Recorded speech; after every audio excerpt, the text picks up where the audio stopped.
So basically, Cotton Tree Meats started in 1980. It was started by my father, Jeff, and he sort of grew the business from basically the ground up. We are the biggest wholesaler on the Sunshine Coast when it comes to restaurants, pubs and clubs. And you know, we're always pushing the boundaries, we're always trying to become better, and then doing certain things like tastings and cooking demonstrations, and doing stuff that that no one else is doing, because that's a big part of, you know, keeping us unique from not only other butchers but supermarkets and all the other competitors we have out there. So probably the most popular thing when it comes to pork is your pork roast. And you know, a pork roast is not a pork roast unless you have that beautiful golden crunchy crackling. There's a few steps. The main one is to get your pork to room temperature before you cook it, and make sure when you use a salt that you use a nice coarse salt so it absorbs all that moisture and really dries that skin out well. So just a bit of a rundown on what we were cooking today. The first one was we had the barbecue going. We're cooking pork cutlets and pork loin chops.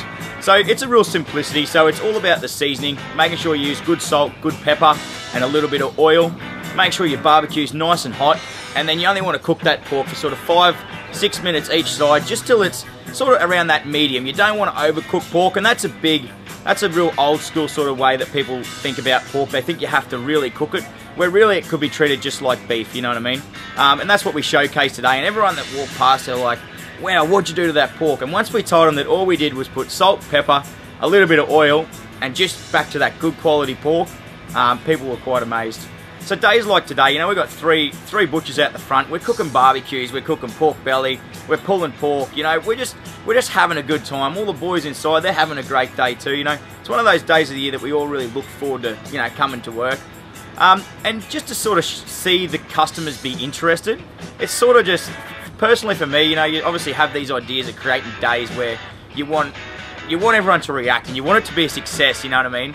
And for people to show up and be interested in what we're saying and taking recipes away and saying, oh, we were here last year and what you told me was fantastic and we couldn't wait for it again, and that sort of stuff just really sort of lifts you, and it sort of gives you a bit of a kick and saying like you're doing the right things, and gives you that bit more of a passion, a bit more of a drive to keep pushing forward and breaking boundaries and being different, you know what I mean? It's, the butchering game is changing so much, and I think that's where as a family we've really sort of come of age, you know what I mean? Because I've got two brothers as well that are very heavily in the business, and they look after the wholesale side of things, and we're forever changing and moving forward and finding new areas and new ways of promoting our business.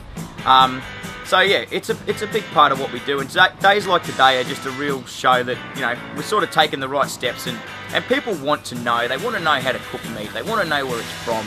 You know what I mean? And they just want that bit of personal interaction. And I know from today, like customers that have never been here before, they saw, we saw you on Facebook, we thought we'd pop down.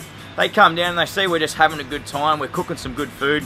You know, I know they're going to be back, you know, a week's time, 3 months' time, whenever they decide to come back next, and they're going to remember that day, they're going to tell their friends about that day, and it's just going to be one of those things that, you know, hopefully you leave a memory in them, and every time they think of cooking a nice meal or doing something for their family, they think, oh, well, Cotton Tree Meats know what they're doing, and you know, they make their way down and we can sort of help them out.